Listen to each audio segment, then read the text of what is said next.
Imagine um país onde ninguém nasce, onde a cidadania não é um direito, mas um cargo temporário, um lugar sem hospitais, sem crianças, e onde o poder absoluto está nas mãos de um único homem. Esse país existe, e você vai descobrir agora por que o Vaticano é o país mais enigmático do mundo. Preparados para ir além? Bora lá!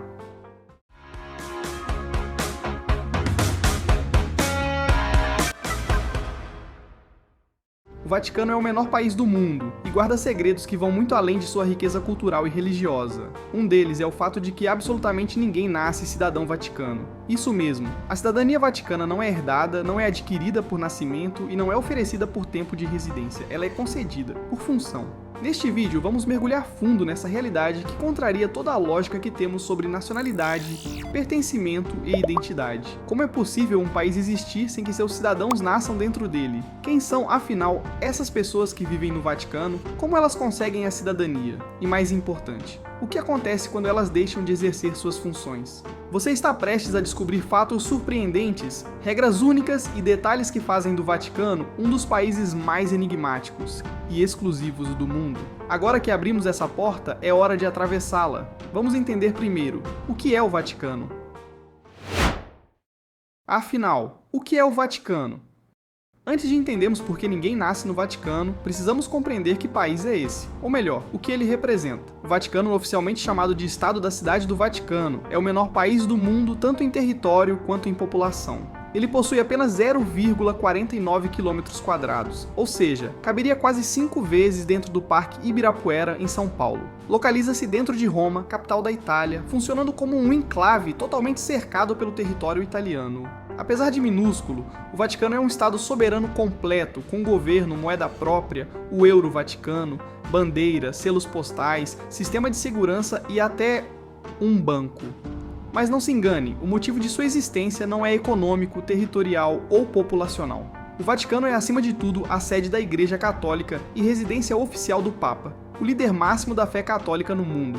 Esse status político-religioso surgiu formalmente em 1929, com a assinatura dos Pactos de Latrão, um acordo entre o então ditador italiano Benito Mussolini e o Papa Pio XI.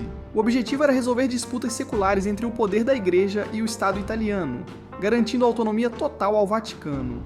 O chefe de Estado é o Papa, que governa com poder absoluto e vitalício, até renunciar, como fez Bento XVI em 2013, ou até sua morte. O poder executivo, legislativo e judiciário estão todos sob sua autoridade. Por ser o coração da Igreja Católica, o Vaticano não é apenas um país, é também um símbolo. E como todo símbolo, ele tem regras que o diferenciam de qualquer outro estado no planeta. Uma delas é o seu modelo único de cidadania. Mas antes de entendermos como essa cidadania funciona, é importante responder à pergunta central deste vídeo. Se ninguém nasce no Vaticano, então quem pode ser considerado cidadão desse país? A cidadania mais rara do mundo. Se ninguém nasce no Vaticano, então quem são seus cidadãos? A resposta está em um conceito que poucos países no mundo adotam: a cidadania funcional. Enquanto em quase todos os países a nacionalidade é determinada pelo local de nascimento ou pela herança familiar, o Vaticano adota um sistema completamente diferente. A cidadania vaticana não é um direito de sangue nem de solo, é uma condição temporária, vinculada exclusivamente a uma função exercida dentro da estrutura da Santa Sé. Isso mesmo, só se torna cidadão vaticano quem serve diretamente ao Papa ou a algum órgão do governo eclesiástico. Padres que ocupam cargos específicos, cardeais residentes, membros da Guarda Suíça Pontifícia, diplomatas e funcionários administrativos ligados ao governo central da Igreja podem receber a cidadania vaticana e apenas enquanto durarem suas atribuições. Vamos a um exemplo prático. Imagine um jovem suíço que entra para a Guarda Suíça. Após o juramento oficial, ele recebe a cidadania vaticana junto com os deveres do cargo. Mas quando encerra o serviço, seja por aposentadoria ou término de contrato, sua cidadania é automaticamente revogada. Ele volta a ser exclusivamente cidadão suíço. O mesmo vale para um diplomata ou bispo que termina sua missão no Vaticano. É um sistema altamente restrito, e é isso que o torna tão raro. Segundo dados oficiais, o número de cidadãos vaticanos gira entre 500 e 600 pessoas, e mesmo esse número varia com frequência. A maioria desses cidadãos não vive permanentemente dentro do Vaticano, mas sim em Roma, ou em outros países, representando a Santa Sé em funções diplomáticas. Outro ponto curioso, como o Vaticano garante que ninguém fique apátrida?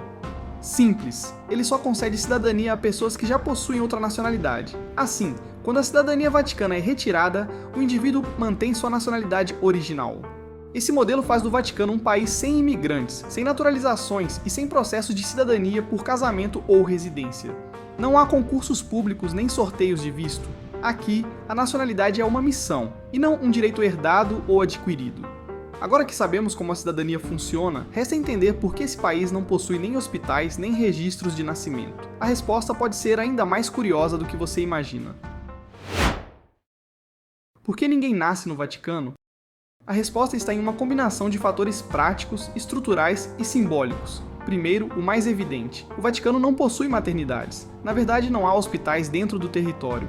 E isso não é por acaso. O espaço é extremamente limitado. Estamos falando de menos de meio quilômetro quadrado, com prioridade total para edifícios religiosos, administrativos e históricos. Se por algum motivo uma mulher grávida estivesse prestes a dar à luz dentro dos muros vaticanos, ela seria imediatamente levada a um hospital em Roma, na Itália. Ou seja, mesmo que o parto ocorresse muito próximo ao Vaticano, ele ainda seria registrado como nascimento em solo italiano.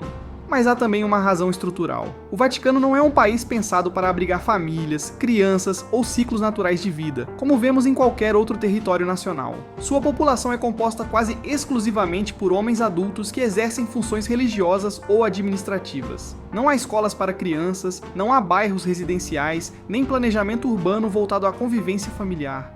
O objetivo do Estado Vaticano é garantir a autonomia da Igreja Católica e o funcionamento da Santa Sé, e nesse modelo a ideia de nascimento simplesmente não se encaixa. Ainda que existam alguns poucos casos de mulheres vivendo dentro dos muros, como religiosas ou esposas de funcionários, esses são casos excepcionais, e mesmo assim seus filhos nunca nascem dentro do território. Esse cenário faz com que o Vaticano seja o único país do mundo onde a taxa de natalidade é literalmente zero. Nenhuma criança, em nenhum ano. Um dado tão raro quanto intrigante. Mas se ninguém nasce e ninguém permanece cidadão por toda a vida, quem realmente vive no Vaticano? No próximo capítulo, vamos conhecer a composição dessa população invisível, silenciosa e profundamente seletiva que habita os corredores desse pequeno, mas poderoso Estado.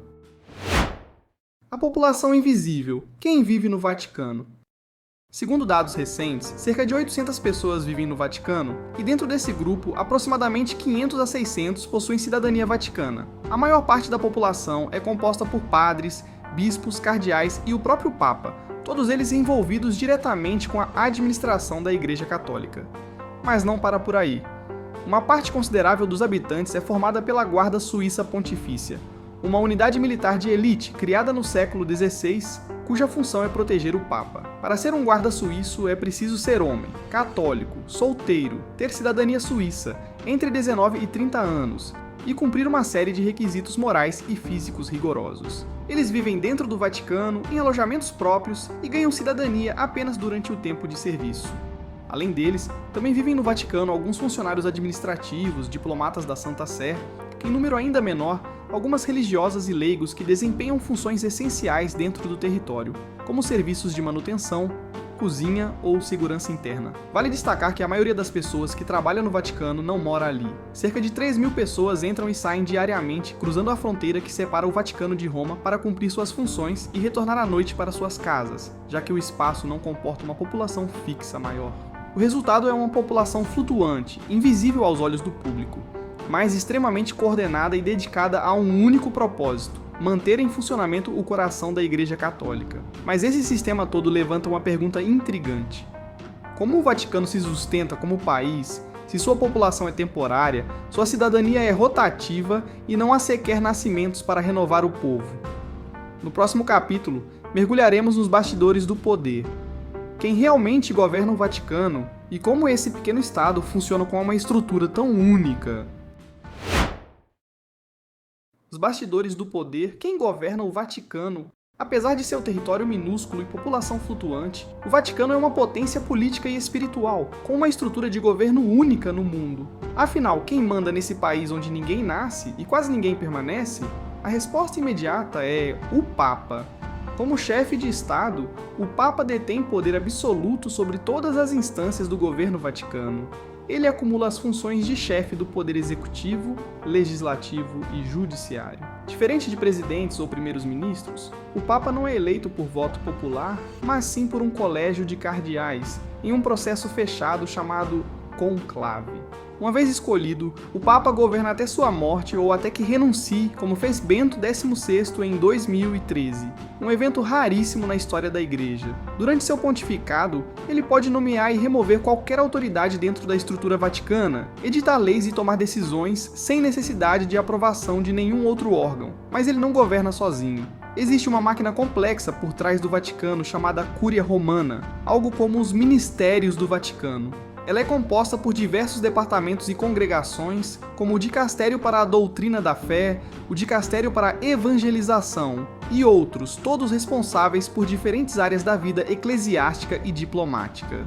Além disso, o Vaticano possui um corpo diplomático ativo, com embaixadores, chamados núncios apostólicos, em dezenas de países. Isso faz com que o Vaticano tenha representação internacional e assento como observador permanente na ONU, apesar de não ser membro pleno. Outro órgão importante é o Governatorato do Estado da Cidade do Vaticano, que cuida das questões mais práticas do território, segurança, finanças, infraestrutura e serviços internos. Ele é presidido por um cardeal indicado pelo Papa e opera quase como um prefeito do Vaticano. Essa estrutura, embora pequena, é extremamente eficaz e moldada para funcionar com precisão milimétrica.